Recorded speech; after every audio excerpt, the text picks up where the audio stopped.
애도 못 낳는 년이 어디서 큰 소리야. 우리 장손 돌상이나 똑바로 차려와. 저는 동네 GS25로 걸어 들어가 즉석 음식들을 싹 쓸어서 배달을 시킨 후 문자 한 통을 보냈죠. 어머님, 렌지에 3분만 돌리세요. 기윽. 잠시 후 시댁은 발칵 뒤집혔는데요. 하지만 편의점 돌상은 시작에 불과했죠. 3년간 며느리를 종처럼 부리던 시댁이 어떻게 무너져 내리는지 오늘의 사연 지금 시작합니다. 사연이 시작하기 전 좋아요와 구독을 눌러주세요. 오늘 하루 행운과 행복이 가득하도록 기원해 드릴게요. 이른 아침 저는 작업실 앞에 도착한 퀵서비스 기사에게 봉투 하나를 건넸습니다. 봉투 안에는 동네 편의점에서 사온 즉석 미역국 2봉과 3분 함박 스테이크 5개가 들어 있었습니다. 기사 아저씨가 주소를 확인하며 고개를 갸웃했습니다. 아이고 사장님, 이거 진짜 이 부잣집 주소로 가는 거 맞아요? 겉봉투 보니까 무슨 귀한 잔치집 가는 것 같은데 알맹이는 편의점 3분 쪼가리들이라 영 이상해서해. 네, 맞아요. 기사님, 주소 틀림없으니까 거기 대문 앞에 딱 던져주고 오시면 돼요. 수고비는 봉투 안에 넉넉히 넣었으니까 걱정 마시고요. 저는 미소를 지으며 봉투 위에 10,000원짜리 한 장을 더 얹어 주었습니다. 기사 아저씨가 헬멧을 고쳐 쓰고 오토바이에 시동을 걸었습니다. 배기음이 멀어지자 저는 휴대전화를 꺼내 시어머니에게 문자를 보냈습니다. 어머님, 귀한 장손 돌상 떡 하니 보내드렸습니다. 편의점 3분 함박 스테이크니까 전자레인지에 딱 3분만 돌리세요. 미역국은 냄비도 아까우니까 봉투째 데우셔야 해요. 화상 조심하시고요. 호호. 전송 버튼을 누르는 손끝이 떨리지 않아 스스로도 놀랐습니다. 3년 동안 시어머니 앞에서 숨도 제대로 쉬지 못했던 며느리가 맞나 싶었습니다. 저는 작업실 문을 열고 안으로 들어가 가스레인지 위에 놓인 곰솥을 바라봤습니다. 어제 새벽까지 우려낸 사골 국물이 뽀얗게 식어 있었습니다. 원래대로라면 저 국물을 들고 시댁으로 달려갔을 시간이었습니다. 5분도 채 되지 않아 휴대전화가 미친 듯이 울리기 시작했습니다. 시어머니의 이름이 화면을 가득 채웠습니다.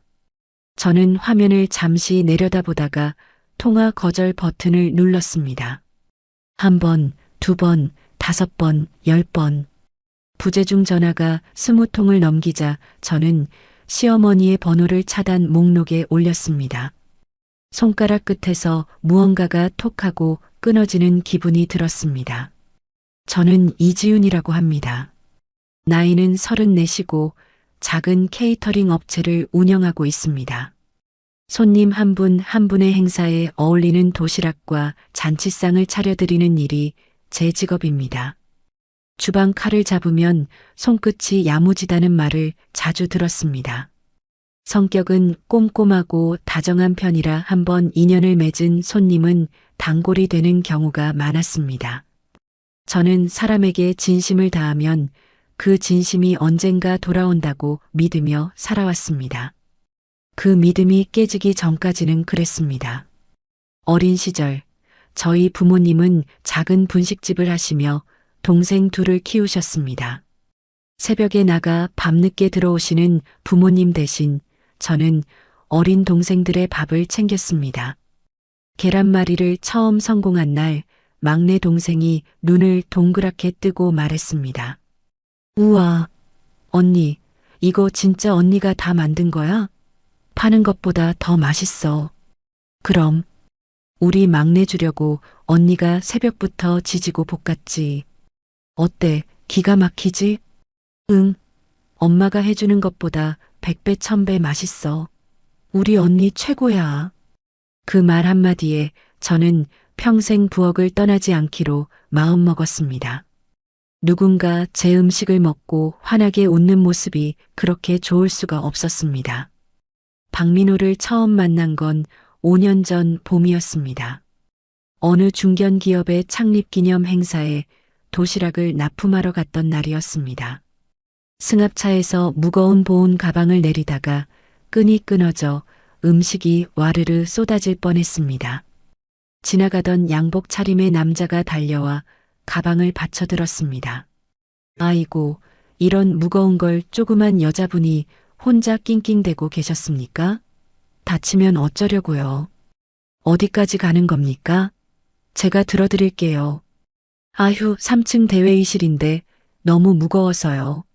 정말 감사합니다. 살았네요. 마침 잘 됐네요. 나도 그 회의 들어가는 길인데 이리 줘요.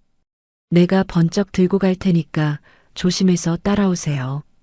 박민호의 첫인상은 따뜻한 봄볕 같았습니다. 넥타이가 조금 비뚤어진 것도, 웃을 때 한쪽 보조개가 들어가는 것도 마음에 들었습니다.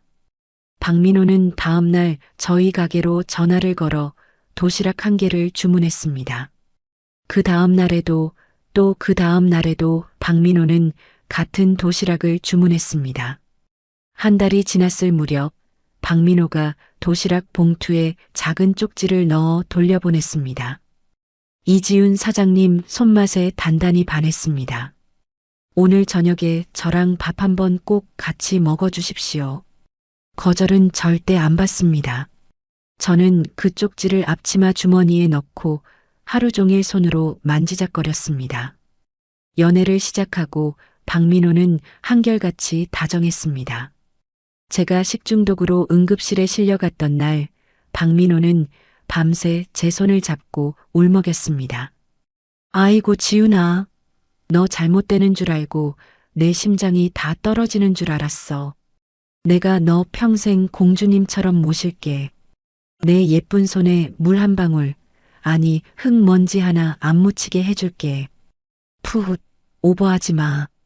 나 맨날 지지고 볶고 물 묻혀서 돈 버는 사람인데 물을 왜 안 묻혀? 그럼 평생 따뜻한 물만 묻히게 해줄게. 추운 겨울에도 뜨끈뜨끈한 물만 나오게 해줄 테니까 나만 믿어. 저는 박민호의 진심을 의심해 본 적이 없었습니다. 결혼식 날 저는 세상에서 가장 행복한 신부라고 믿었습니다. 결혼이 시작되자 시어머니의 본 모습이 드러나기 시작했습니다. 상견례 자리에서부터 시어머니는 제 학력과 친정 재산을 꼬치꼬치 캐물었습니다. 뭐, 친정 부모님이 시장 바닥에서 떡볶이 팔고 분식집을 했다고? 아이고 참나. 그래서 그 딸내미도 배운 게 도둑질이라고 남의 밥상 차려주는 음식 장사를 하는 게로구나. 쌍으로 대를 이어 밥장사라니 참 눈물겹다. 눈물겨워. 시어머니의 입꼬리가 비웃듯 올라갔습니다. 저는 그때 박민호의 손을 꼭 쥐고 어색하게 웃기만 했습니다. 결혼 후 시댁에 들어가면 시어머니는 저를 가정부처럼 부렸습니다. 명절 음식은 사흘 전부터 혼자 해야 했고 시누이의 빨래까지 제가 맡았습니다. 박민호는 어머니 앞에서는 입을 꾹 다물고 저녁에 단둘이 있을 때만 미안하다고 속삭였습니다. 지윤아, 우리 엄마가 옛날 사람이라 말본새가 좀 거칠어서 그래. 네가 착하니까 조금만 져줘라. 응? 민호 씨, 나 진짜 하루하루가 지옥 같아. 어머님이 나를 며느리가 아니라 밥하는 식모로 아신다니까? 나 너무 힘들어, 진짜. 아이고, 나도 다 알지. 우리 마누라 고생하는 거. 근데 어쩌냐. 늙은 우리 엄마를 길바닥에 내버릴 수도 없잖아. 하나뿐인 이 잘생긴 남편 얼굴 봐서 딱 한 번만 꾹 참아주라. 저는 또 박민호의 손을 잡고 고개를 끄덕였습니다. 결혼 3년 차가 되자 시어머니의 화살은 더 날카로워졌습니다. 아이가 생기지 않는다는 이유였습니다. 매달 임신 테스트기 위해 한 줄이 또렷이 그어질 때마다 저는 화장실 문을 잠그고 소리 죽여 울었습니다. 병원에 다녀도 원인은 분명하지 않았습니다. 박민호는 검사를 받자는 제 말을 매번 미루기만 했습니다. 아, 시끄러워. 나는 머리끝부터 발끝까지 아주 멀쩡하고 튼튼해. 우리 집안 대대로 씨가 마른 적이 한 번도 없었다고. 아니, 요즘은 남자들도 검사 받는 게 기본이래. 나 혼자 병원 다니는 거 너무 무섭고 외로워. 제발 한 번만 같이 가보자. 응? 아, 됐대도. 바쁜 사람 귀찮게 자꾸 왜 이래?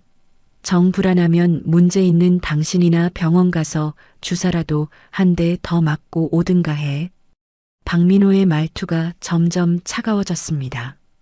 어느 늦은 밤, 저는 박민호가 두고 간 차 키를 들고 주차장에 내려갔습니다. 조수석 매트 밑에서 낯선 립스틱이 굴러나왔습니다. 손이 떨려 매트를 더 들춰보니 작은 봉투가 끼어 있었습니다. 봉투 안에는 초음파 사진 한 장이 들어 있었습니다. 사진 모서리에 적힌 산모 이름은 제 이름이 아니었습니다. 최유진, 임신 22주. 저는 그 자리에 주저앉아 사진을 손에 꼭 쥐었습니다. 숨이 잘 쉬어지지 않았습니다. 그날 밤 박민호는 새벽 2시가 넘어 집에 들어왔습니다. 저는 식탁 앞에 그 사진을 올려놓고 박민호를 기다리고 있었습니다.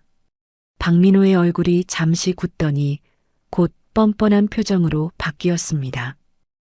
지훈아. 그래, 미리 말 못한 건 조금 미안하게 생각한다. 근데 가만 따지고 보면 이거 다 내 탓 아니냐? 뭐? 내 탓? 네가 딴 여자랑 몰래 만나서 애까지 만든 게 내 탓이라고. 목소리 낮춰. 동네 창피하게. 야, 네가 3년 묵은 돌덩이 마냥 애를 못 낳으니까 이 사달이 난 거 아니야. 우리 엄마가 밤낮으로 장손 안겨달라고 노래를 부르시는데 나라고 별 수 있어? 나도 어쩔 수 없이 대는 이어야 할 거 아니냐고.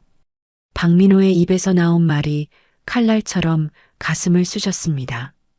저는 식탁 모서리를 손으로 짚고 겨우 몸을 일으켰습니다. 다음 날 아침 시어머니에게서 전화가 왔습니다. 시댁에 들어서자 시어머니는 두꺼운 흰 봉투를 제 발 앞에 던졌습니다. 옛다, 위자료다.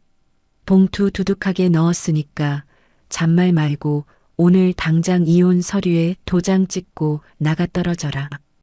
어머니, 지금 제정신으로 하시는 말씀이세요? 아들이 바람나서 딴 여자 임신시킨 게 자랑입니까? 아이고, 자랑이고 말고. 우리 잘난 민호가 드디어 고추 달린 장손을 떡하니 안겨줬는데 집안의 최고 경사지. 그럼 너같이 애도 못 낳는 깡통은 이제 쓸모없으니까 당장 짐 싸서 방 빼. 진짜 안주인 들어올 자리 비워줘야 할 거 아니냐. 시어머니의 입꼬리가 자랑스럽게 올라갔습니다. 저는 봉투를 발끝으로 밀어 시어머니 쪽으로 돌려보냈습니다. 어머니. 그러니까 며느리가 임신 못한다고 늙은 어머니가 앞장서서 아들 등 떠밀어 바람을 피우게 만드신 거예요? 사람이 어떻게 그래요? 어디 시어미한테 눈가를 똑바로 뜨고 대들어? 이 썩어 빠진 고목나무 같은 년아. 어차피 너는 씨를 뿌려도 싹이 안 트는 텅텅 빈 깡통이었어. 딴 데서 탐스러운 열매가 열렸다는데 양심이 있으면 알아서 꺼져주는 게 도리 아니냐. 저는 시어머니의 얼굴을 똑바로 쳐다봤습니다. 3년 동안 한 번도 마주본 적 없는 눈빛이었습니다. 그 순간 무언가가 가슴 안에서 차갑게 얼어붙는 것이 느껴졌습니다. 울음도 나오지 않았습니다. 저는 시어머니의 거실을 천천히 걸어 나오며 속으로 다짐했습니다.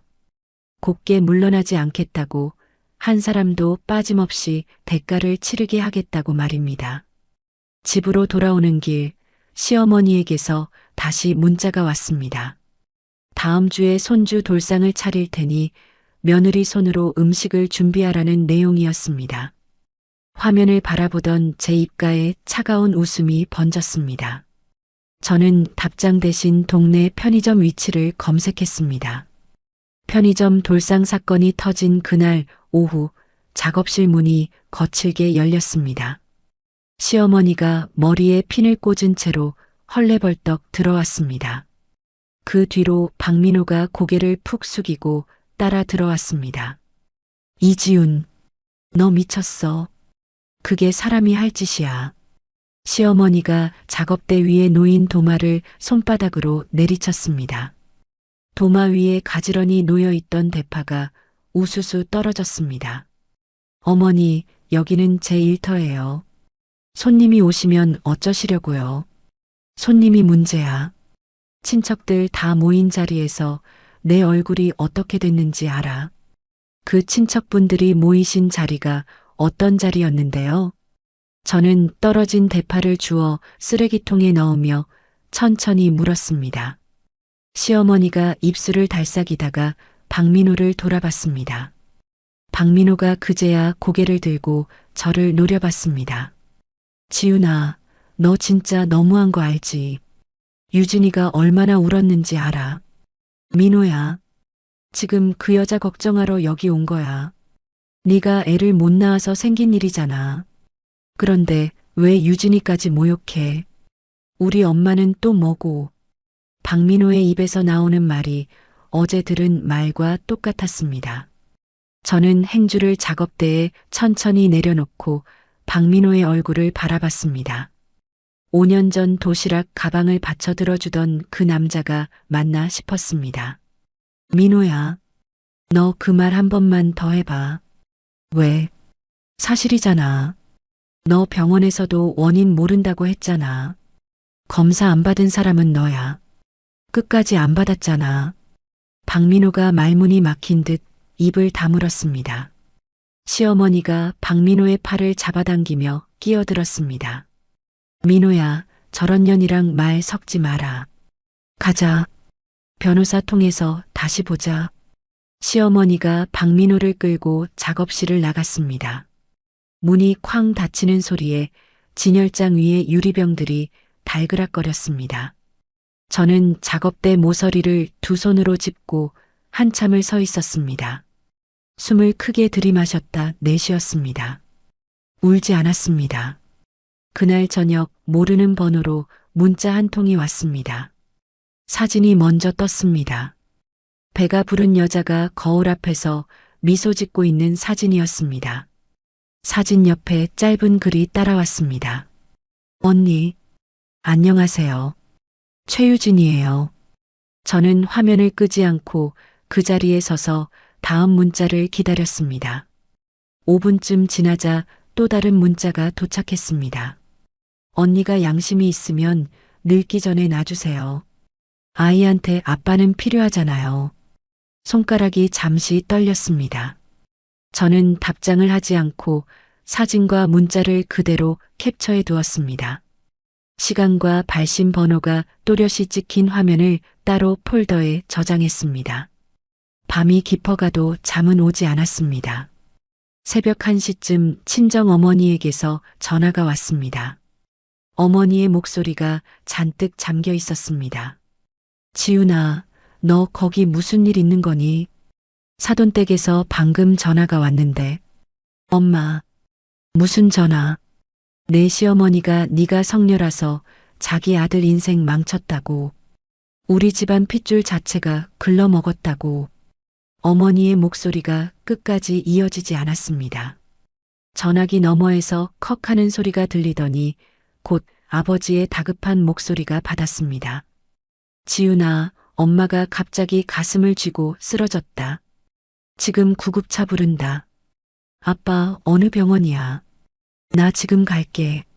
전화가 끊겼습니다. 저는 외투를 챙겨 입을 새도 없이 차 키를 들고 뛰어나갔습니다. 응급실 복도에 도착했을 때 어머니는 산소 마스크를 쓰고 누워 계셨습니다. 링거줄이 가느다란 손등에 꽂혀 있었습니다. 아버지가 침대 옆 의자에 고개를 떨군 채 앉아 계셨습니다. 아빠, 엄마 괜찮으신 거지? 고비는 넘겼다는데 의사 말이 충격 때문이라고 하더라.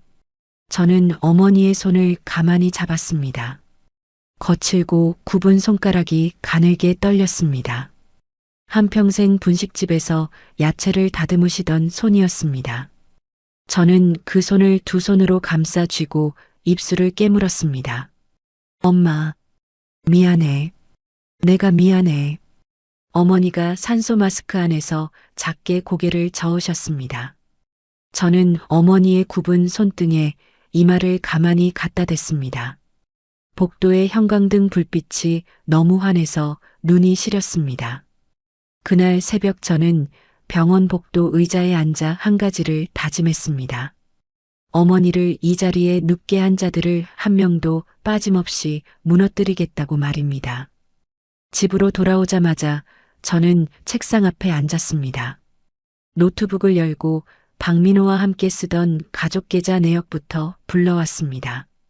지난 1년치 카드 사용 내역을 한 줄씩 살피기 시작했습니다. 호텔 결제, 산부인과 결제, 명품 가방 매장 결제가 줄줄이 나왔습니다. 유진의 이름으로 발급된 듯한 카드 사용처도 보였습니다. 저는 한 장 한 장 화면을 캡처해 외장 하드에 옮겼습니다. 박민호의 회사 출장 일정과 호텔 결제일이 정확히 겹치는 날도 표시해 두었습니다. 새벽 4시가 되어서야 저는 의자에 등을 기댔습니다.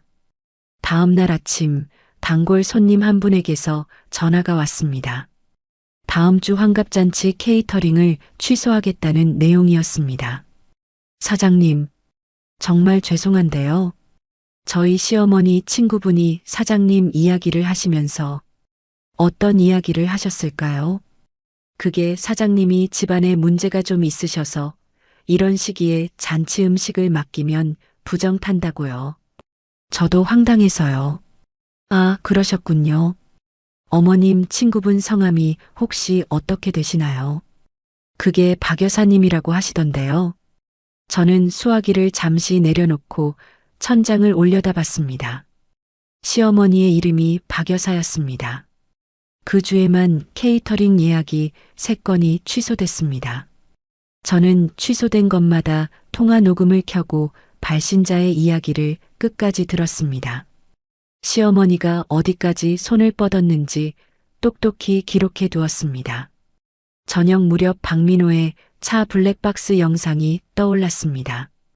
박민호가 짐을 싸서 나간 날 차 키 여분을 제가 가지고 있었습니다. 저는 시대갑 골목까지 가서 박민호의 차 안에 들어가 블랙박스 메모리를 빼냈습니다. 차 안에서는 유진의 향수 냄새가 진하게 났습니다. 조수석 컵홀더에 분홍색 베넷 저고리가 곱게 접혀 있었습니다. 저는 그 베넷 저고리를 손가락 끝으로 잠시 만져봤습니다. 새 옷 특유의 빳빳한 감촉이 손끝에 닿았습니다. 한번 만져보고 싶었던 옷이었습니다. 저는 천천히 손을 떼고 차 문을 닫았습니다. 작업실로 돌아와 블랙박스 영상을 컴퓨터에 옮겼습니다. 박민호와 유진이 함께 차 안에서 나누는 대화가 그대로 녹음되어 있었습니다. 오빠, 그 여자 진짜 도장 찍어줄까? 걱정 마. 위자료 좀 쥐어주면 끝나. 우리 엄마가 알아서 해. 근데 그 여자 사업체 명예 좀 가져오면 안 돼. 우리의 분유값은 나와야지.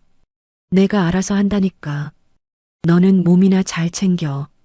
저는 영상을 끝까지 다 듣고 천천히 일시 정지 버튼을 눌렀습니다.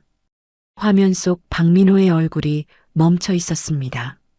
입꼬리가 올라가 웃고 있었습니다. 저는 그 얼굴을 한참 동안 바라봤습니다. 그러고는 마우스를 움직여 영상 파일을 따로 폴더에 저장했습니다. 폴더 이름은 박민호 인생 정리라고 적었습니다. 밤이 깊어갈수록 작업실 안은 고요했습니다. 저는 식어버린 커피잔을 두 손으로 감싸고 창밖을 바라봤습니다. 가로등 불빛 아래로 가는 빗줄기가 내리고 있었습니다. 박민호와 시어머니, 유진의 얼굴이 차례로 떠올랐습니다. 저는 잔을 천천히 입가로 가져갔습니다.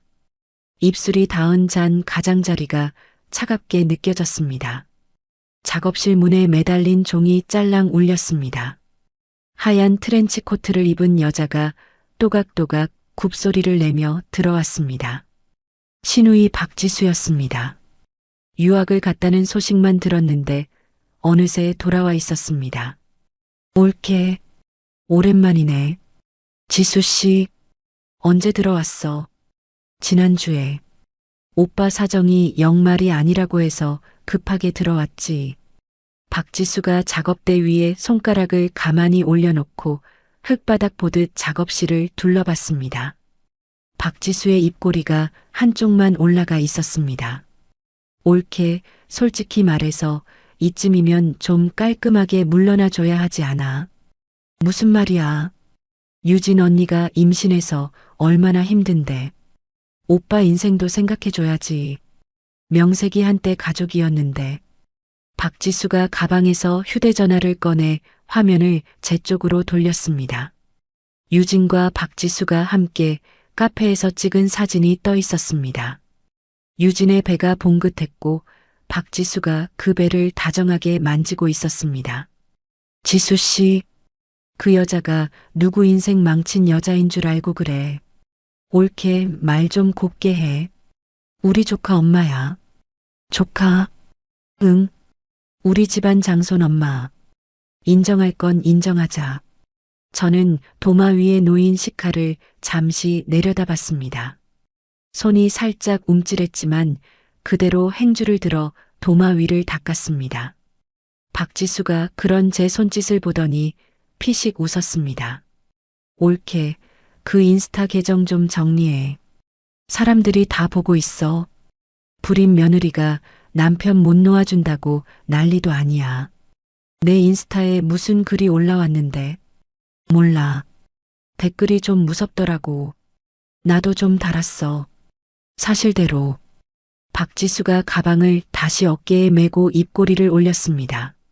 종이 다시 짤랑 울리고 박지수가 굽소리를 내며 나갔습니다. 저는 휴대전화를 꺼내 제 인스타 계정에 들어갔습니다. 케이터링 사진 아래 댓글 창이 새빨갛게 물들어 있었습니다. 불임 주제에 남자 놔주지 않는 미친 여자. 이런 사람이 만든 음식을 어떻게 먹어. 부정 타게. 빨리 도장이나 찍어. 추하다. 저는 댓글을 하나씩 캡처해 저장했습니다. 박지수의 아이디로 달린 댓글이 가장 위에 떠 있었습니다. 다음 날 아침 거래은행에서 전화가 왔습니다. 법인 통장에서 큰돈이 빠져나갔다는 안내였습니다. 저는 컴퓨터 앞에 앉아 거래 내역을 확인했습니다. 4천만 원이 사흘 전에 한 번에 출금됐습니다. 출금자 명의는 박민호였습니다. 여보세요. 박민호, 너 지금 어디야? 뭐야? 아침부터 무슨 일이야? 법인 통장에서 4천 빠져나간 거 너야. 아, 그거. 내가 처리할 일 있어서 잠깐 썼어. 왜? 박민호의 목소리가 너무 가벼웠습니다. 저는 휴대전화를 귀에 댄 채 의자에서 천천히 일어났습니다. 잠깐 썼다고. 그게 무슨 말이야? 지훈아, 그 사업 시작할 때 내가 보태준 돈이 얼마야? 그 정도 내 권리 아니야. 그 돈은 다 갚았잖아. 이자까지 쳐서. 그거랑 이거랑 다르지. 어차피 부부 재산인데 뭘 그래. 부부. 너 지금 부부라고 했어. 박민호가 잠시 말이 없었습니다. 수화기 너머에서 아기 우는 소리가 작게 들렸습니다. 유진의 목소리가 박민호를 부르는 소리도 섞여 있었습니다. 민호야, 그 돈 어디에 썼어? 똑바로 말해. 유진이 오피스텔 전세 보증금에 좀 보탰어. 애 데리고 살 집은 있어야 할 거 아니야. 저는 휴대전화를 천천히 떼고 그 자리에 그대로 서 있었습니다. 박민호가 무어라 더 말하는 소리가 수화기 너머에서 작게 흘러나왔습니다. 저는 통화 종료 버튼을 누르고 책상 모서리에 손을 짚었습니다. 그 4천만 원이 어떤 돈인지 박민호도 알고 있을 터였습니다. 다음 주 결혼식 케이터링 2건의 식재료값과 직원 월급이 들어있는 돈이었습니다. 오후가 되자 동업자 김선영 언니가 작업실로 들어왔습니다. 김선영 언니는 가방을 어깨에서 내리지도 않고 작업대 앞에 섰습니다. 지훈아, 이거 진짜야. 김선영 언니가 휴대전화 화면을 내밀었습니다. 지역 맘카페 게시판이 떠 있었습니다. 글 제목이 굵게 박혀 있었습니다. 여기 케이터링 절대 시키지 마세요. 우리 아기 장염 걸렸어요. 언니, 이거 우리 업체 맞아. 맞아. 사진도 우리 도시락이야. 저는 화면을 받아들고 게시물 안으로 들어갔습니다.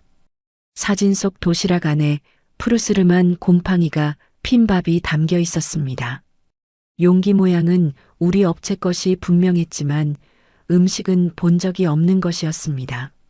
언니, 우리 이런 밥 내보낸 적 없어. 나도 알지. 알면서도 이게 1시간 만에 조회수가 많이 넘었어. 환불 전화가 지금 10통도 넘게 왔어. 김선영 언니가 그제야 가방을 의자 위에 던지듯 내려놓았습니다. 김선영 언니의 손이 가늘게 떨렸습니다. 지훈아, 나 솔직히 말할게. 나 이제 못하겠어. 언니, 너 시댁 사정 다 아는데 나는 살아야 할 거 아니야. 우리의 학원비도 못 보낼 판이야. 나 빠질게. 지분 정리해줘. 김선영 언니가 고개를 푹 숙였습니다. 2년 동안 새벽마다 함께 도시락을 싸던 사람이었습니다. 저는 도마 위에 손을 올리고 가만히 김선영 언니를 바라봤습니다. 언니, 알았어. 정리해줄게. 미안해. 정말 미안해, 지훈아. 김선영 언니가 가방을 들고 도망치듯 작업실을 빠져나갔습니다. 문이 닫히고 작업실 안에는 저 혼자 남았습니다. 가스레인지 위 곰솥에 사골 국물이 보글보글 끓고 있었습니다. 저는 가스불을 끄고 작업대 의자에 천천히 주저앉았습니다. 환불 요청 문자가 휴대전화 화면 위로 줄지어 떴습니다. 사장님, 다음 주 돌잔치 케이터링 취소할게요. 환불 부탁드려요. 맘카페 글 보고 너무 놀랐어요. 입금 계좌 알려주세요. 이런 곳에 우리 아기 백일상 맡길 뻔했네요. 환불 빨리요. 화면이 깜빡일 때마다 가슴 한쪽이 쿵 내려앉았습니다. 저는 휴대전화를 작업대 위에 엎어 놓았습니다. 스테인리스 작업대 위로 제 얼굴이 흐릿하게 비쳤습니다. 머리는 헝클어져 있었고 눈 밑은 거무스름했습니다. 입술이 갈라져 있었습니다. 저는 그 얼굴을 한참 동안 바라봤습니다. 문득 작업실 한쪽에 쌓아둔 빈 도시락 통이 눈에 들어왔습니다. 새벽마다 한 통씩 정성껏 채워보내던 도시락이었습니다. 손님의 환갑, 손주의 돌, 친구의 결혼식, 부모님의 회혼식, 사람들 인생의 가장 빛나는 자리마다 제 음식이 놓였습니다. 그 자리에 놓일 자격이 없는 음식이라는 글이 지금 인터넷에 떠 있었습니다. 저는 빈 도시락 통 하나를 집어들고 가슴에 꼭 안았습니다. 플라스틱 모서리가 갈비뼈에 닿아 아팠습니다. 이지훈, 정신 차려. 저는 작은 소리로 제 이름을 불렀습니다. 입 밖으로 나온 제 이름이 텅 빈 작업실 안에 가만히 떨어졌습니다. 의자에서 일어나 가스레인지 앞으로 갔습니다. 식어가던 사골 국물 위에 하얀 기름막이 얇게 떠 있었습니다. 저는 국자로 그 기름막을 천천히 걷어냈습니다. 손에 익은 동작이었습니다. 이 동작을 멈추는 순간 저라는 사람도 같이 멈춰버릴 것 같았습니다. 휴대전화가 다시 울렸습니다. 모르는 번호였습니다. 저는 잠시 망설이다가 통화 버튼을 눌렀습니다. 여보세요. 이지훈 사장님 되십니까? 강태경 변호사실에서 연락드렸습니다. 네, 제가 이지훈입니다. 강태경 변호사님께서 다음 달 로펌 창립 기념 연회 케이터링을 사장님께 부탁드리고 싶다고 하십니다. 일정 확인 부탁드려도 될까요? 저는 국자를 곰속 가장자리에 천천히 걸쳐 놓았습니다. 손가락 끝이 아주 미세하게 떨렸습니다. 수화기 너머에서 비서의 목소리가 차분히 이어졌습니다. 사장님, 일정이 어려우시면 다음에라도 괜찮습니다. 아니요. 잠시만요. 저는 작업대 모서리를 짚고 숨을 한번 골랐습니다. 머릿속에서는 폐업이라는 두 글자가 떠다니고 있었습니다. 손님 환불을 다 처리하면 통장 잔고가 바닥을 보일 것이 뻔했습니다. 비서님, 죄송한데요. 제가 지금 사정이 좀 복잡해서요. 이번 행사는 다른 업체를 알아보시는 게 좋을 것 같아요. 사장님, 사정을 여쭤봐도 될까요? 인터넷에 좋지 않은 글이 좀 떠 있어요. 변호사님 행사에 누가 될 수도 있어서요. 수화기 너머가 잠시 조용했습니다. 종이 넘기는 소리가 작게 들렸습니다. 알겠습니다. 변호사님께 전달드리겠습니다. 전화가 끊겼습니다.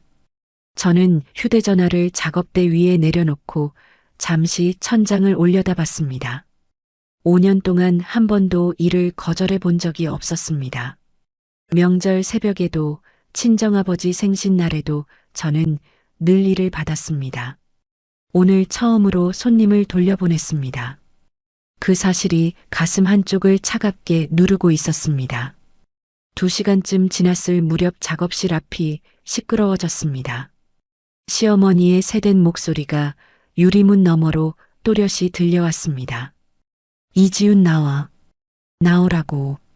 저는 의자에서 천천히 일어났습니다. 유리문 밖에 시어머니가 두 손을 허리에 얹고 서 있었습니다. 시어머니가 신고 있는 굽 낮은 구두가 흙먼지로 더러워져 있었습니다. 어머니, 무슨 일로 오셨어요? 내년이 내 아들 통장 가압류 신청했다며. 정신이 있는 거야 없는 거야? 가압류라뇨. 저 그런 거 한 적 없어요. 거짓말 마라. 은행에서 연락 왔어. 내년 짓이 분명해. 시어머니가 작업실 안으로 성큼 들어와 진열장 위에 놓인 도자기 그릇을 손바닥으로 쓸어 떨어뜨렸습니다. 도자기 그릇이 바닥에 떨어져 산산조각이 났습니다. 한 손님이 다음 주 백일상에 쓰겠다고 미리 맡겨두신 그릇이었습니다. 저는 깨진 조각을 내려다보며 입술을 꽉 깨물었습니다. 어머니, 그릇값 변상하세요. 변상은 무슨, 내년이 우리 집에서 가져간 게 얼만데. 그때 작업실 문이 다시 열렸습니다. 짙은 회색 정장을 입은 키 큰 남자가 안으로 들어왔습니다. 강태경이었습니다. 저희 업체 단골이라 얼굴은 익었지만 이렇게 작업실까지 직접 들어오신 적은 처음이었습니다. 강태경이 손에 든 휴대전화를 시어머니 쪽으로 살짝 들어 보였습니다. 어머님, 지금까지 하신 말씀 다 녹음됐습니다. 누구야 너는? 이지훈 사장님 변호인 될 사람입니다. 명함은 여기 있습니다.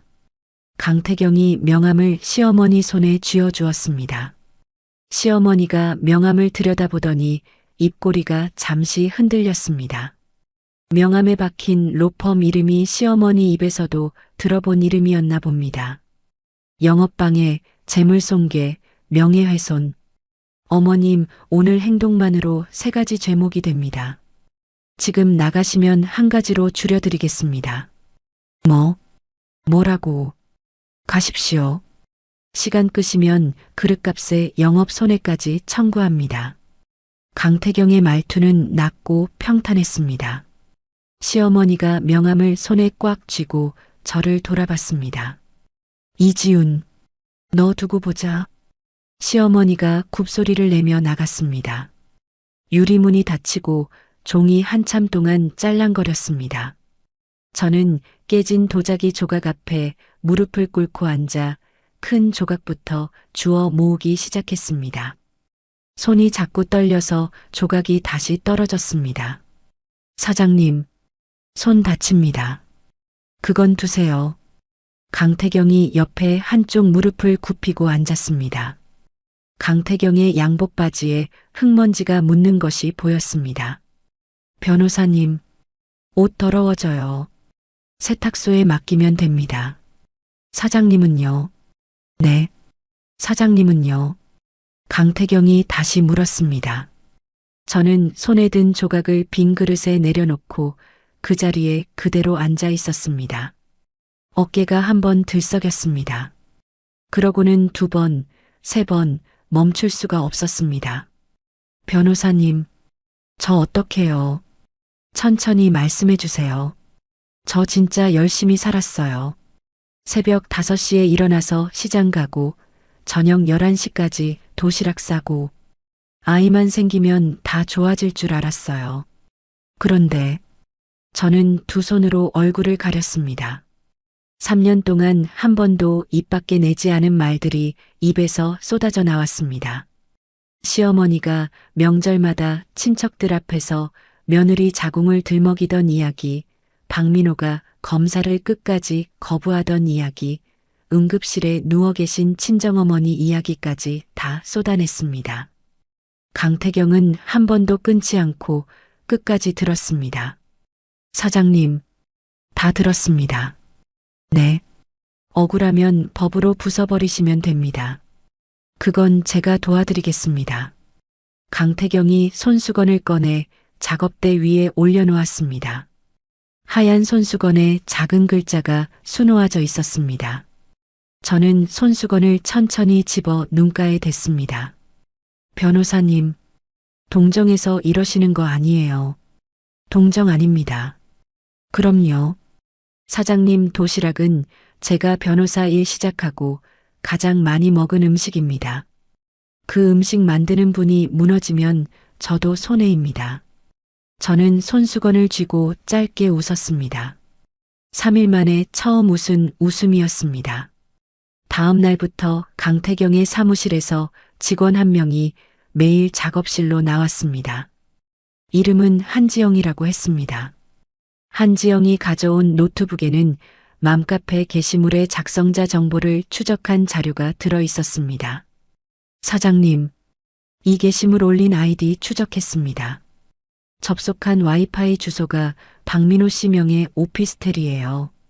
최유진 씨가 거주 중인 그 집 맞습니다. 증거가 되는 거예요. 네. 법원에서 통신사 자료까지 받아두면 빼도 박도 못합니다. 한지영이 다음 서류를 펼쳤습니다. 박민호가 빼돌린 4천만 원의 흐름이 한 장의 그림처럼 정리되어 있었습니다. 법인 통장에서 빠져나간 돈이 박민호 개인 계좌로 그 다음 유진의 오피스텔 임대인 계좌로 흘러간 경로가 또렷이 찍혀 있었습니다. 이거 횡령이고 배임이에요. 법인 자금을 대표 동의 없이 빼면 안 되거든요. 사장님이 단독 대표시잖아요. 네. 김선영 언니는 그냥 직원이었어요. 명의는 다 제 거예요. 그럼 깔끔합니다. 고소장 바로 들어갑니다. 저는 한지영이 내민 종이에 도장을 찍었습니다. 도장이 종이 위에 또렷이 박혔습니다. 손이 더 이상 떨리지 않았습니다. 그날 저녁 강태경이 작업실에 다시 들렀습니다. 한지영이 가고 난 뒤였습니다. 강태경이 종이 가방 하나를 작업대 위에 올려놓았습니다. 이게 뭐예요? 사장님이 다음 달 우리 로펌 연애 케이터링 맡으셨으면 해서요. 계약금입니다. 변호사님, 저 그때 거절했잖아요. 이번엔 거절 못 받습니다. 우리 로펌 파트너 변호사 전원이 사장님 도시락 단골입니다. 사장님 안 오면 다들 시위라도 할 분위기예요. 저는 종이 가방 안을 들여다봤습니다. 하얀 봉투 위에 변호사 이름들이 한 명씩 따로 적힌 명함이 끼워져 있었습니다. 강태경 혼자만의 결정이 아니라는 표시였습니다. 변호사님, 제가 잘 해낼 수 있을까요? 사장님은 잘하시는 분이 아니라 이미 잘하고 계신 분입니다. 저는 봉투를 2 손으로 받았습니다. 종이 가방의 손잡이 끈이 손가락에 단단히 감겼습니다. 강태경이 작업실 문을 열고 나가다가 잠시 돌아섰습니다. 사장님, 네. 한 가지만 부탁드리겠습니다. 말씀하세요. 이번 일 끝나고도 도시락은 계속 만들어 주십시오. 저 그 김치제육 도시락 못 끊습니다. 저는 짧게 웃으며 고개를 끄덕였습니다. 강태경이 미소를 한번 짓고는 작업실 문을 닫고 나갔습니다. 종이 짤랑 울렸습니다. 저는 종이 가방을 가슴에 안고 작업실 한가운데에 잠시 서 있었습니다. 오늘은 가스레인지 위 곰솥이 식어 있지 않았습니다. 저는 앞치마를 단단히 메고 새 사골 한 덩어리를 솥에 넣었습니다. 물을 받고 가스불을 켰습니다. 파란 불꽃이 솥바닥을 핥았습니다. 한 달 뒤에 있을 연애 메뉴를 머릿속에 하나씩 적어 내려갔습니다. 손이 빠르게 움직이기 시작했습니다. 한 달 동안 저는 작업실에서 살다시피 했습니다. 새벽 5시에 시장에 나가 가장 좋은 한우 안심을 골랐습니다. 도라지는 강원도에서 직접 받았고 더덕은 무주에서 올려받았습니다. 연애 당일 새벽 저는 거울 앞에 서서 흰 셰프 가운을 단정히 여몄습니다. 가운 가슴에 제 이름 석자가 자수로 박혀 있었습니다. 연회장은 강태경의 로펌 본사 건물 꼭대기 층이었습니다. 저는 직원 5명을 이끌고 음식 트레이를 차곡차곡 옮겼습니다. 한쪽 벽 전체가 통유리였고 그 너머로 도시의 야경이 펼쳐졌습니다. 저는 메인 테이블 가운데에 한우 안심 구이를 올려놓고 한 발짝 물러섰습니다. 조명이 음식 위로 부드럽게 떨어졌습니다. 행사가 시작되고 1시간쯤 지나자 강태경이 와인 잔을 들고 다가왔습니다. 사장님, 다들 사장님 찾고 있어요. 왜요? 무슨 문제 있어요? 불만이 아니라 칭찬이에요. 우리 대표 변호사님이 사장님 명함 달라고 3번이나 물어보셨어요. 저는 셰프 가운의 옷깃을 한번 매만졌습니다. 손바닥이 살짝 축축했습니다. 강태경이 그런 제 모습을 보더니 작게 웃었습니다. 사장님, 떨려요. 네, 좀 떨 필요 없어요. 오늘 사장님이 이 자리에서 제일 잘난 사람이에요. 저는 짧게 웃으며 고개를 숙였습니다. 연회장 중앙에서 누군가 박수를 치기 시작했습니다. 한 사람, 2사람, 곧 연회장 전체가 박수로 가득 찼습니다. 한 노신사가 마이크를 잡고 제 쪽으로 손짓을 했습니다. 오늘 음식 만드신 셰프님께 큰 박수 한번 부탁드립니다. 저는 강태경의 등 떠밀매 떠밀려 단상 앞으로 나갔습니다. 조명이 제 얼굴 위로 쏟아졌습니다.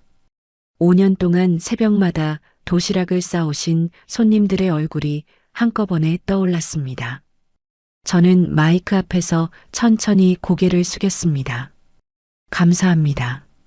정말 감사합니다. 목소리가 살짝 갈라졌습니다. 연회장이 다시 박수 소리로 가득 찼습니다.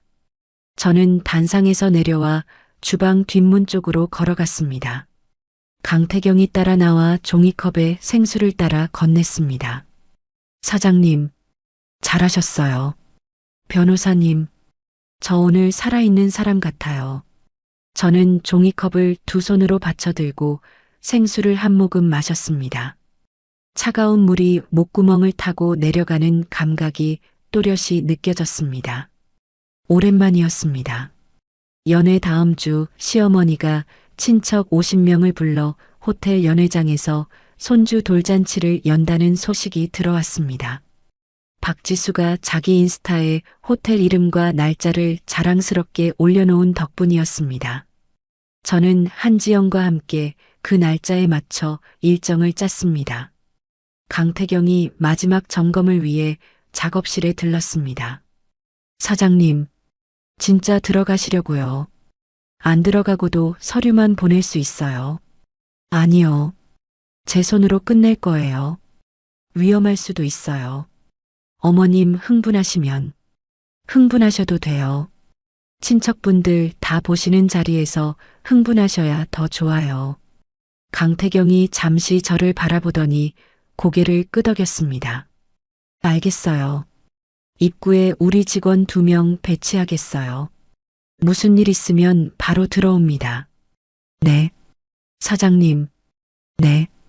오늘은 제가 사장님 변호사 아니라 그냥 옆에 있는 사람으로 갈게요. 저는 강태경의 얼굴을 잠시 바라봤습니다.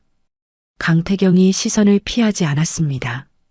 저는 고개를 작게 끄덕이고 셰프 가운을 챙겨 가방에 넣었습니다.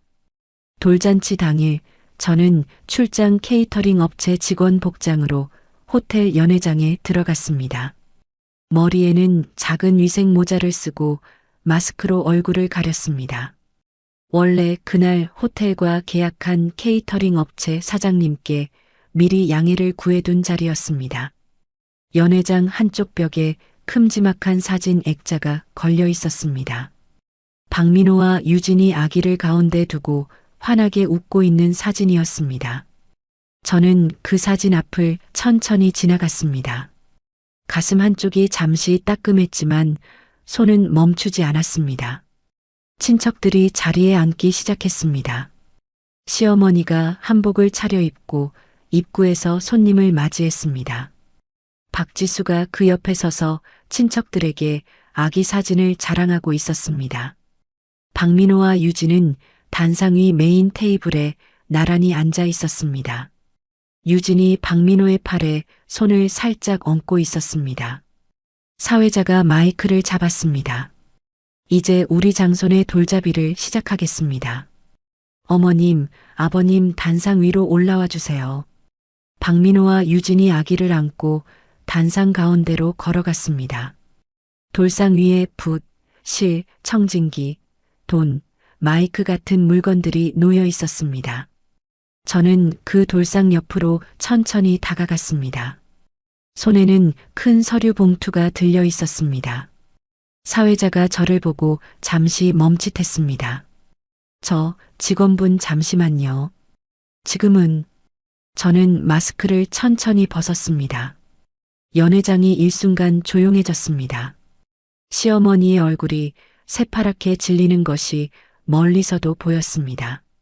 박민호가 의자에서 벌떡 일어났습니다. 유진이 아기를 끌어안고 한 발짝 뒷걸음쳤습니다. 안녕하세요. 박민호 씨 법적 배우자 이지훈입니다. 저는 마이크를 사회자 손에서 받아들었습니다. 사회자가 얼떨결에 마이크를 넘기고 한 발짝 물러섰습니다. 저는 친척들을 천천히 둘러봤습니다. 오늘 이 잔치상에 올라간 돈이 어디서 나왔는지 궁금하실 것 같아서 인사드리러 왔습니다. 연회장이 술렁이기 시작했습니다. 시어머니가 단상 쪽으로 빠르게 걸어오며 손을 휘저었습니다. 이지훈, 너 미쳤어. 당장 내려가. 어머니, 가만히 계세요. 이 자리에 계신 친척분들도 들으셔야 할 이야기예요. 저는 서류 봉투를 열어 안에서 종이 뭉치를 꺼냈습니다. 첫 번째 종이를 가장 가까이 앉아 있던 친척 어른 앞에 내려놓았습니다. 이건 박민호 씨가 제 회사 통장에서 4천만 원을 빼돌린 거래 내역이에요. 그 돈이 어디로 갔는지도 적혀 있어요. 저기 앉아 계신 최유진 씨 오피스텔 전세 보증금으로 들어갔어요. 친척들이 종이를 돌려보기 시작했습니다. 누군가 짧게 한숨을 내쉬었습니다. 저는 두 번째 종이를 꺼냈습니다. 이건 최유진 씨가 우리 동네 맘카페에 올린 허위 게시물 자료예요. 우리 업체 음식에서 곰팡이 났다고 글 올리신 분이 바로 저 단상 위에 앉아 계신 아기 어머니예요. 유진의 얼굴이 하얗게 질렸습니다. 유진이 박민호의 팔을 잡고 무어라 속삭였습니다. 박민호는 입을 벌린 채 굳어 있었습니다. 저는 세 번째 종이를 꺼냈습니다. 이 종이는 저도 일주일 전에 처음 받아본 것이었습니다. 마지막으로 한 가지 더 알려드릴게요. 박민호 씨, 최유진 씨한테 미안해서 어쩌나.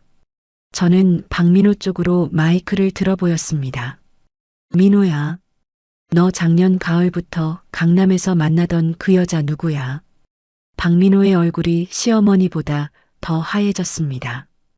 유진이 아기를 안은 채로 박민호를 돌아봤습니다. 오빠, 무슨 소리야? 그게 무슨 소리야? 유진아, 아니야. 아니라니까. 저는 세 번째 종이를 유진 앞으로 던졌습니다. 호텔 결제 내역과 함께 박민호가 다른 여자와 찍힌 사진이 인쇄되어 있었습니다. 강태경의 사무실에서 박민호 카드 내역을 추적하다가 우연히 발견한 자료였습니다. 이 사진 속 여자분도 임신 중이세요. 5개월이라고 하시던데요. 유진이 들고 있던 작은 손가방을 떨어뜨렸습니다. 가방에서 립스틱과 손거울이 굴러나왔습니다. 시어머니가 단상 끝에 손을 짚으며 휘청했습니다. 어머니, 혈압약 꼭 챙겨 드세요. 오늘 같은 날 쓰러지시면 큰일 나요. 저는 마이크를 사회자에게 다시 건네고 단상에서 내려왔습니다. 연회장 안이 와글와글 끓어올랐습니다. 친척들이 종이를 돌려보며 수군거리는 소리가 사방에서 들렸습니다. 시어머니가 단상 위 의자에 털썩 주저앉는 것이 시야 끝에 잡혔습니다. 연회장 출입구에 강태경이 서 있었습니다. 강태경이 제게 한쪽 손을 내밀었습니다. 사장님, 가시죠. 저는 강태경의 손은 잡지 않고 옆에 나란히 섰습니다. 구두 굽소리가 카페 뒤로 또렷이 울렸습니다. 연회장 문이 등 뒤로 천천히 닫혔습니다. 문이 닫히는 마지막 순간 유진의 비명이 가늘게 새어나왔습니다.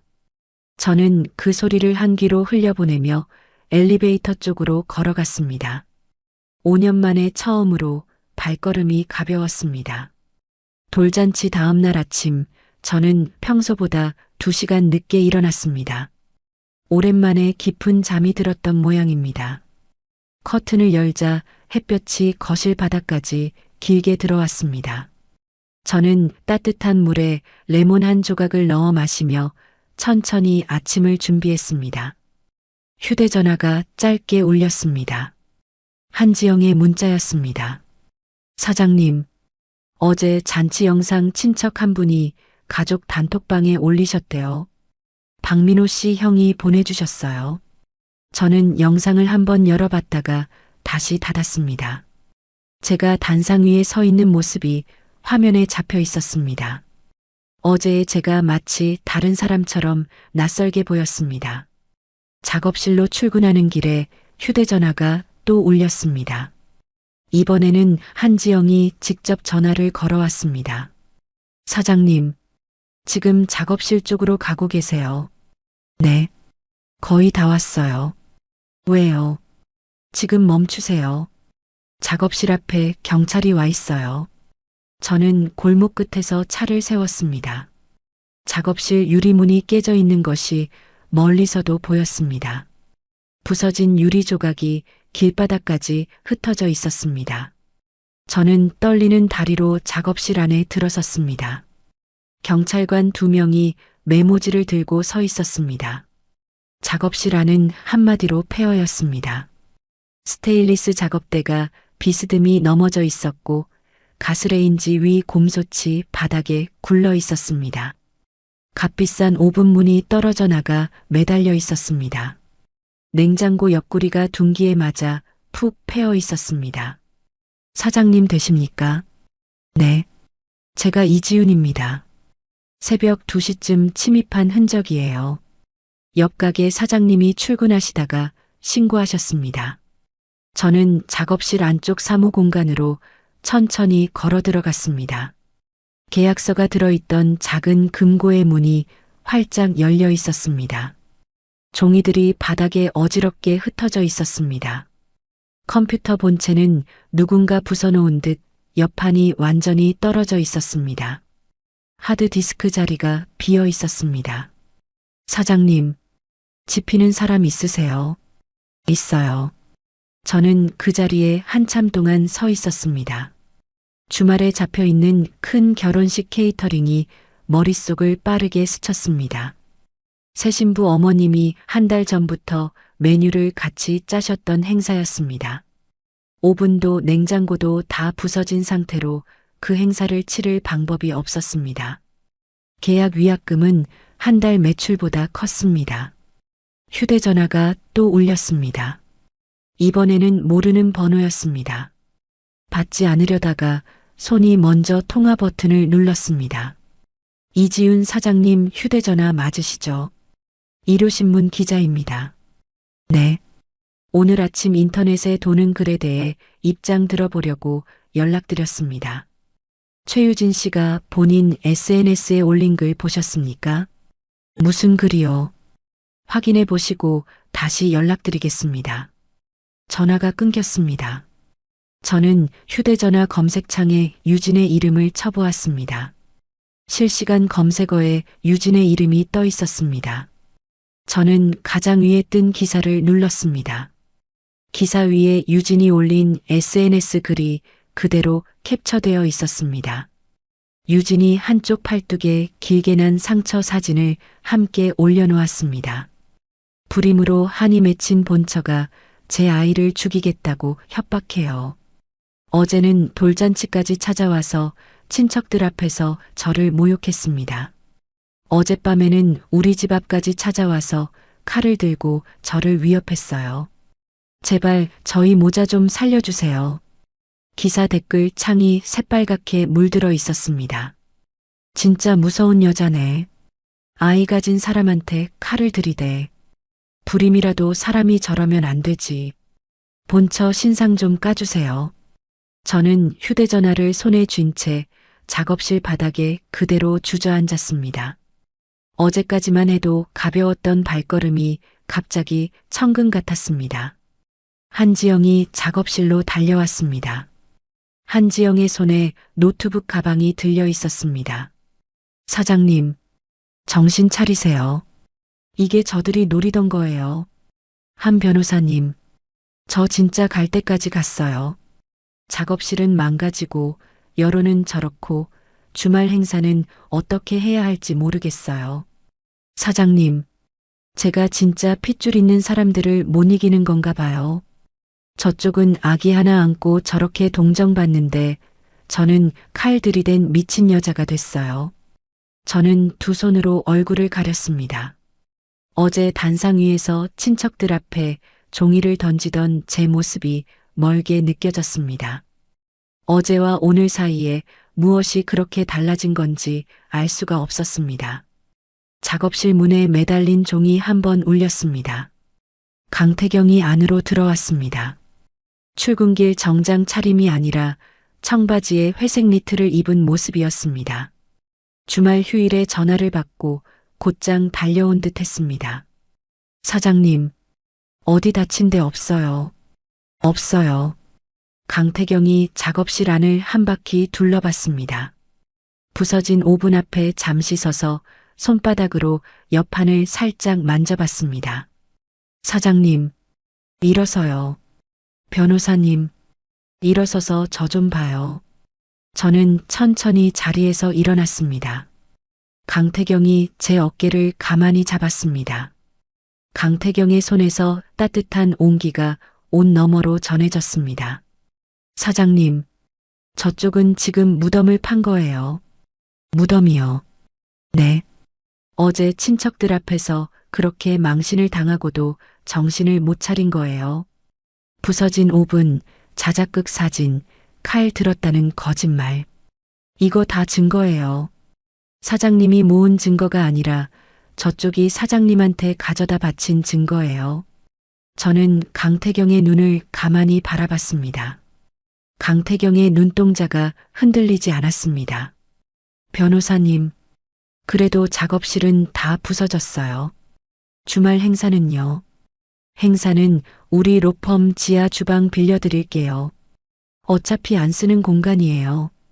직원도 5명 보내드릴게요.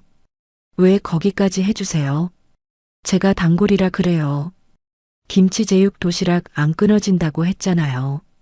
저는 짧게 웃다가 결국 어깨가 한번 들썩였습니다. 한지영이 옆에서 휴지 한 장을 꺼내 건넸습니다. 저는 휴지로 눈가를 한번 닦고 다시 작업실 안을 둘러봤습니다. 어제와 똑같이 망가진 공간이었지만 어제와 다르게 보였습니다. 사장님, 한 가지만 여쭤볼게요. 네. 여기 안에 메인 카메라 말고 다른 카메라 더 있어요. 강태경이 작업실 천장 모서리를 손가락으로 가리켰습니다. 저는 천천히 고개를 들어 그쪽을 올려다봤습니다. 환풍구 옆 작은 틈에 무언가 까만 점 같은 것이 박혀 있었습니다. 5년 전 작업실을 처음 차렸을 때 도시락 도난 사건을 한번 겪고 거기 박아두었던 작은 피놀 카메라였습니다. 4년 동안 한 번도 영상을 꺼내보지 않은 카메라였습니다. 저는 잊고 있었습니다. 있어요.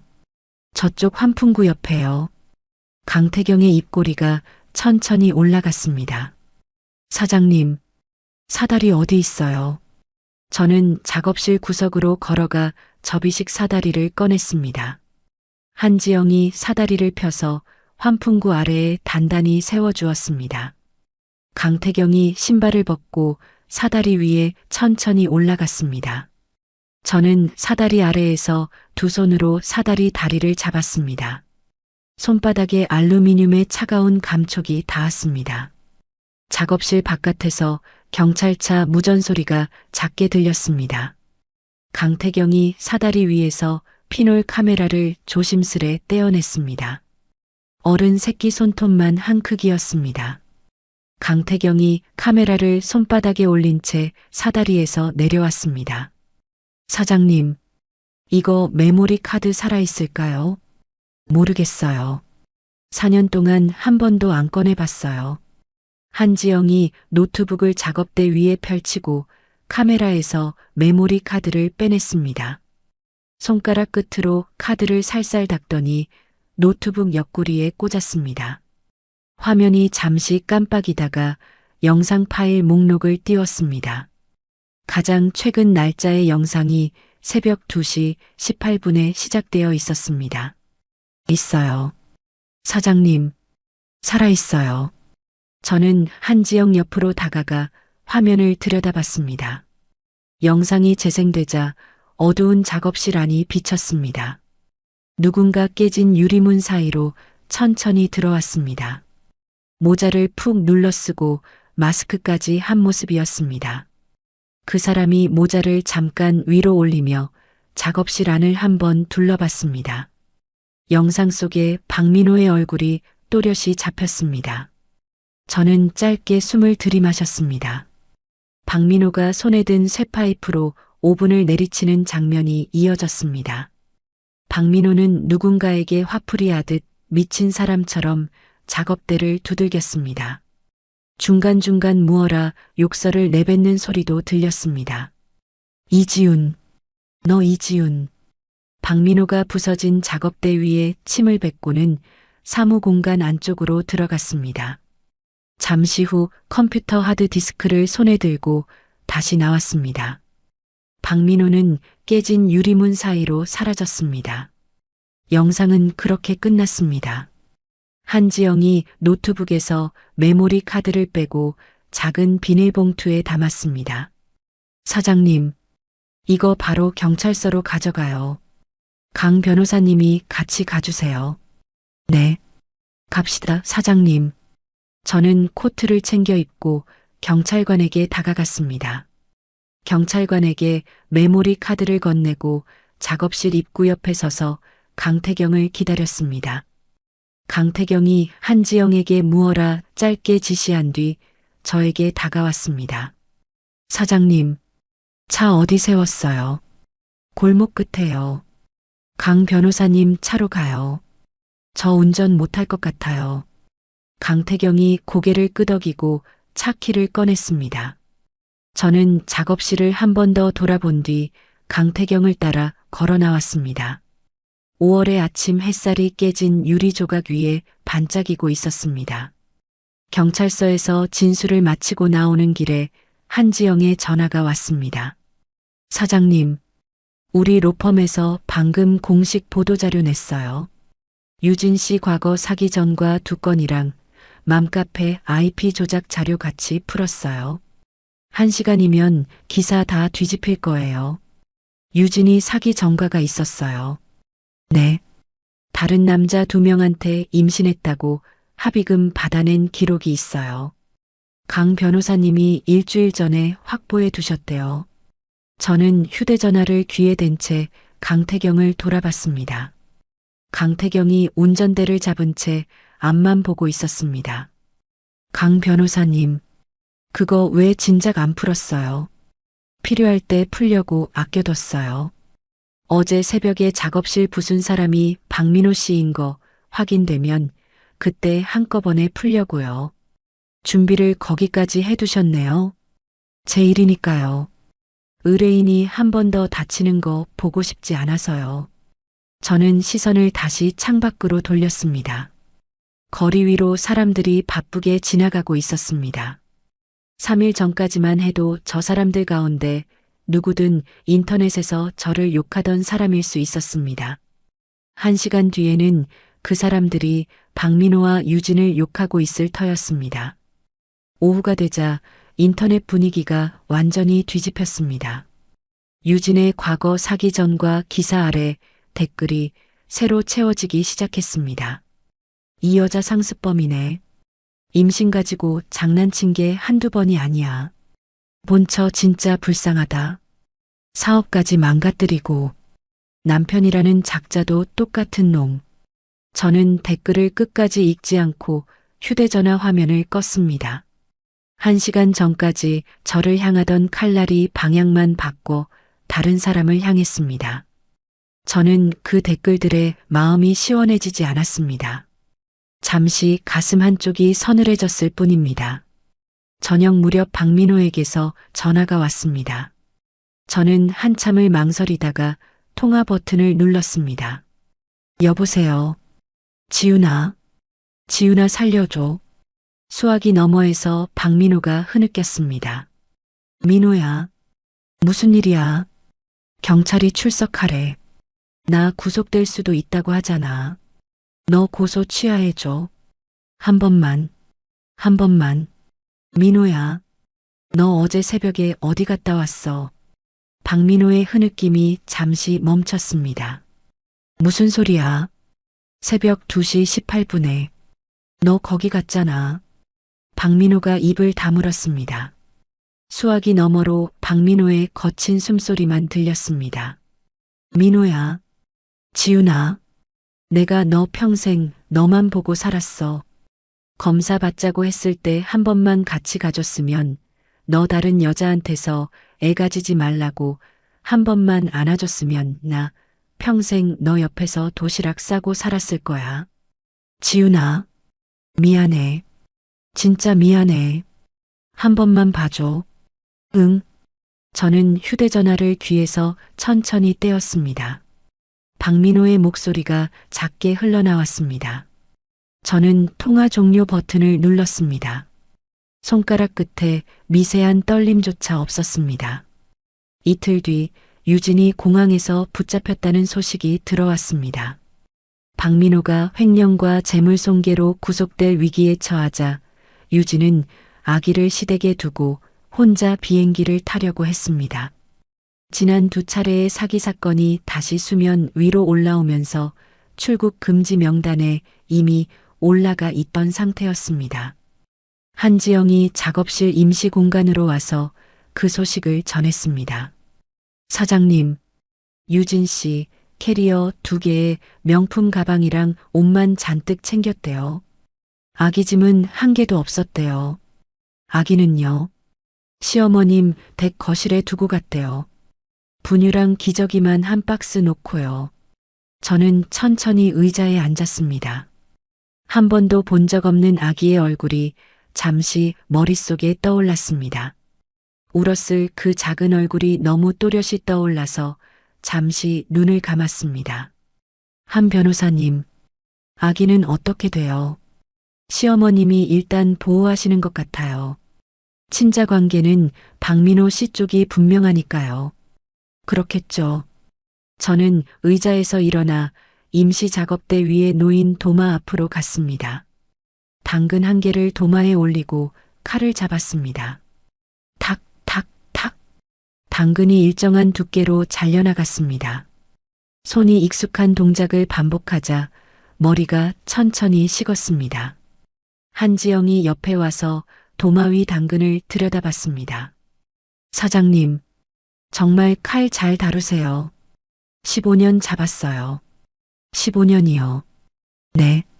19살부터요. 분식집 부엌에서요. 저는 다음 당근을 도마 위에 올렸습니다. 한지영이 잠시 저를 바라보더니 작게 웃었습니다.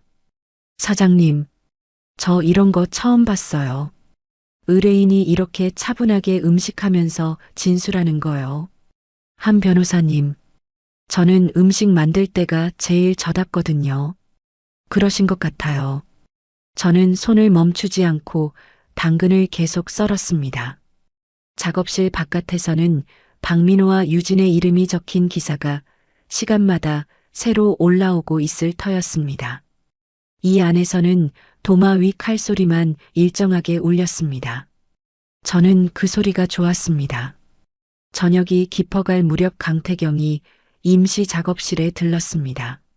손에 작은 종이 봉투를 들고 있었습니다. 사장님, 저녁 안 드셨죠? 네. 이거 우리 로펌 앞 죽집 전복죽이에요. 따뜻할 때 드세요. 저는 도마 위에 칼을 가지런히 내려놓고 손을 씻었습니다. 강태경이 임시 작업대에 종이 봉투를 올려놓고 죽 그릇을 꺼냈습니다. 김이 모락모락 피어올랐습니다. 저는 숟가락을 들고 죽을 한 입 떠입에 넣었습니다. 강 변호사님, 따뜻하네요. 네, 따뜻하죠. 오늘 처음 먹는 따뜻한 밥이에요. 강태경이 잠시 저를 바라봤습니다. 저는 숟가락으로 죽을 한 번 더 떠서 입에 넣었습니다. 입안에서 부드러운 죽이 천천히 풀어졌습니다. 오늘 아침까지만 해도 모든 것을 다 잃은 줄 알았던 사람의 입에 따뜻한 죽이 들어가는 중이었습니다. 법정에 다녀온 그날, 저는 평소보다 일찍 작업실 문을 열었습니다. 박민호는 횡령과 특수손괴로 실형을 선고받았습니다. 유진은 사기와 명예훼손, 위계 공무집행방해까지 한꺼번에 묶여 또 다른 실형을 받았습니다. 판사가 두 사람의 형량을 읽어내려가는 동안 저는 손을 무릎 위에 가만히 올려놓고 있었습니다. 박민호가 한 번 뒤를 돌아 저를 바라봤습니다. 저는 박민호의 시선을 피하지 않고 그대로 마주봤습니다. 박민호의 입술이 잠깐 달싹였지만 무어라 말이 들리지는 않았습니다. 법정을 나오는 길에 시어머니가 복도 끝 의자에 앉아 있는 모습이 보였습니다. 시어머니의 무릎 위에 작은 아기가 잠들어 있었습니다. 유진이 두고 간 아기였습니다. 시어머니가 저를 보더니 자리에서 천천히 일어났습니다. 이지훈, 네, 어머니, 한 번만 우리 민호 면회 좀 가줘라. 응. 시어머니의 머리카락이 한 달 사이 부쩍 하얘져 있었습니다. 한복 대신 헐렁한 점퍼를 입고 있었습니다. 아기가 시어머니 품 안에서 작게 칭얼거렸습니다. 시어머니의 손이 익숙하지 않은 듯 아기 등을 어색하게 토닥였습니다. 어머니, 저는 이제 그 집안 사람이 아니에요. 이지훈, 너 그래도 명색이 며느리. 어머니, 저는 시어머니의 말을 가만히 끊었습니다. 3년 동안 어머니가 저한테 한 번도 하지 않으신 말씀이 있어요. 고생했다. 미안하다. 그 두 마디예요. 시어머니가 입을 다물었습니다. 아기가 다시 칭얼거리며 시어머니의 옷깃을 손으로 움켜쥐었습니다. 저는 아기의 작은 손을 잠시 바라봤습니다. 손가락이 5개 또렷이 박혀있는 작은 손이었습니다. 저와는 아무 상관이 없는 손이었습니다. 안녕히 가세요. 어머니. 저는 시어머니에게 짧게 고개를 숙이고 복도를 걸어 나왔습니다. 구두 굽소리가 법원 복도에 또렷이 울렸습니다. 한 번도 돌아보지 않았습니다. 이혼 소송은 깔끔하게 끝났습니다. 박민호가 빼돌렸던 4천만 원은 이자까지 쳐서 돌려받았습니다.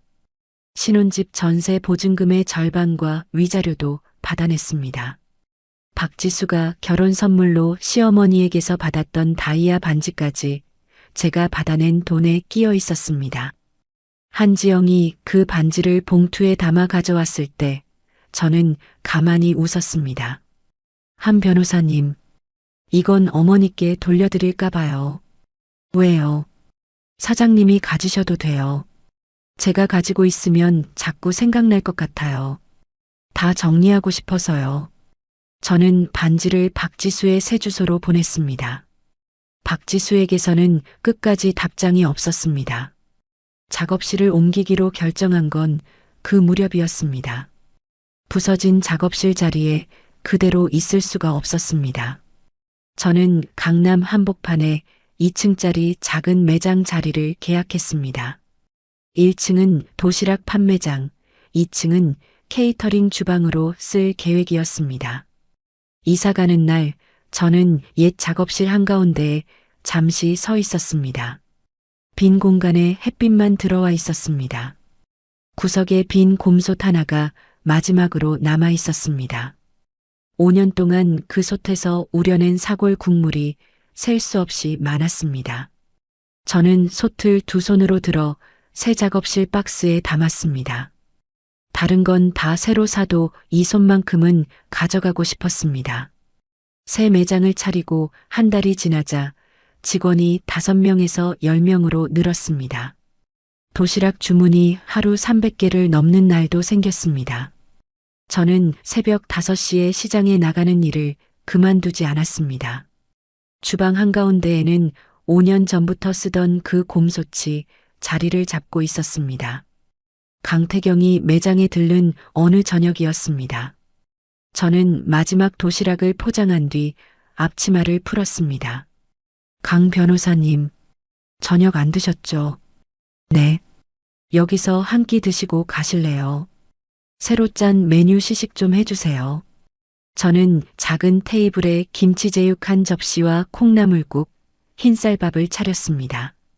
강태경이 자리에 앉아 숟가락을 들었습니다. 사장님, 이거 진짜 단골 시킨다고 안 한 짓이 아니라요. 진짜 못 끊겠어요. 못 끊으셔도 돼요. 제가 평생 만들어 드릴 수 있어요. 저는 말을 해놓고 잠시 멈췄습니다. 강태경도 숟가락을 잠시 멈췄습니다. 두 사람 사이에 작은 침묵이 잠깐 흘렀습니다. 저는 앞치마 끈을 손으로 한번 만지작거렸습니다. 강 변호사님, 네. 방금 그 말, 평생이라는 말이요. 그게 무슨 뜻인지 저도 알면서 했어요. 강태경이 숟가락을 그릇 옆에 가지런히 내려놓았습니다. 강태경의 귀끝이 살짝 붉어졌습니다. 저는 그 평생이라는 말 좋아요. 저도요. 저는 자리에 마주 앉아 강태경의 빈 그릇에 콩나물국을 한 국자 더 떠주었습니다. 김이 다시 모락모락 피어올랐습니다. 1년이 지났습니다. 저는 새 매장 옥상에 작은 테이블을 2개 놓았습니다. 직원들이 점심을 먹는 자리이기도 했고 가끔 저 혼자 커피를 마시는 자리이기도 했습니다. 5월의 햇살이 옥상 바닥에 길게 깔리는 오후였습니다. 휴대전화가 짧게 울렸습니다. 친정어머니의 문자였습니다. 지훈아, 다음 주 일요일 점심에 아빠랑 너 보러 갈게. 새로 만든 도시락 좀 챙겨줘. 동네 아주머니들이 자꾸 묻더라. 저는 휴대전화 화면을 잠시 바라보다가 짧게 답을 보냈습니다. 엄마, 그날 김치제육이랑 멸치볶음 새로 했어. 많이 챙겨 놓을게. 어머니에게서 이모티콘 하나가 답으로 왔습니다. 웃는 얼굴이었습니다. 저는 휴대전화를 테이블 위에 엎어놓고 의자에 등을 기댔습니다. 옥상 난간 너머로 도시가 펼쳐져 있었습니다. 5년 전 박민호가 무거운 도시락 가방을 받쳐 들어주던 그 거리도 어딘가에 있을 터였습니다.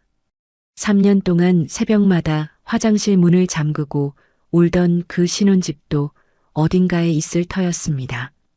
저는 그 거리들을 더 이상 찾아가지 않을 생각이었습니다. 옥상 문이 열리는 소리가 들렸습니다. 강태경이 종이 가방 하나를 들고 올라왔습니다. 사장님, 점심 안 드셨죠? 강 변호사님, 또 오셨네요. 여기 김치제육 못 끊는다고 했잖아요. 저는 짧게 웃으며 강태경의 맞은편 의자를 가리켰습니다. 강태경이 종이 가방에서 도시락을 꺼냈습니다. 저희 매장 1층에서 산 도시락이었습니다. 저는 강태경을 바라보다가 손가락으로 도시락 뚜껑을 톡 두드렸습니다. 강 변호사님, 이거 우리 가게에서 산 거잖아요. 점심값 너무 많이 쓰시는 거 아니에요. 단골은 단골답게 쓰는 거예요. 저는 강태경의 도시락 옆에 따뜻한 보리차를 한 잔 부어 놓았습니다. 강태경이 젓가락을 들고 김치제육을 한 점 집었습니다. 저는 강태경이 음식을 천천히 씹는 모습을 가만히 바라봤습니다. 오후 햇살이 강태경의 어깨 위로 부드럽게 내려앉고 있었습니다. 저는 의자에 앉아 보리차를 한 모금 마셨습니다. 34세 봄에 무너졌던 한 사람이 35세 봄에는 자기 매장 옥상에서 따뜻한 보리차를 마시고 있었습니다. 누구의 아내도 누구의 며느리도 아닌 이지훈이라는 이름 하나로 앉아 있었습니다. 저는 보리차 잔을 두 손으로 감싸 쥐었습니다. 잔이 따뜻했습니다. 옥상 위로 5월의 바람이 한번 가볍게 지나갔습니다. 저는 강태경에게 도시락 한 점을 더 권하며 천천히 웃었습니다. 옥상 위로 5월의 바람이 한 번 더 지나갔습니다. 저는 따뜻한 보리차 잔을 두 손으로 감싸 쥐고 도시를 가만히 내려다봤습니다. 3년 동안 화장실 문을 잠그고 숨죽여 울던 며느리는 이제 어디에도 없었습니다. 편의점 돌상을 시작으로 호텔 잔치상까지 한 걸음 한 걸음이 두려웠지만 저는 멈추지 않았습니다. 누군가는 제게 너무 독한 여자라고 말할지도 모릅니다. 하지만 저는 알고 있어요. 3년 동안 묵묵히 견디기만 했던 그 시간이 결국 저를 가장 갉아먹고 있었다는 것을요. 한 번이라도 제 목소리를 냈더라면, 한 번이라도 제 편을 들어줬더라면 어머니가 응급실에 실려가시는 일은 없었을지도 모릅니다. 지금 이 이야기를 듣고 계신 분들 중에도 누군가의 며느리로, 누군가의 아내로 묵묵히 견디고만 계신 분이 있으실 거예요. 참는 것이 미덕이라는 말, 이제는 잠시 내려놓으셨으면 합니다. 당신의 인생은 누구의 부속품도 아닙니다. 당신이라는 사람 하나로 충분히 빛나는 인생이에요. 이야기를 끝까지 들어주신 분이 계시다면 잘 들었다고 댓글 하나만 남겨주세요. 감사합니다.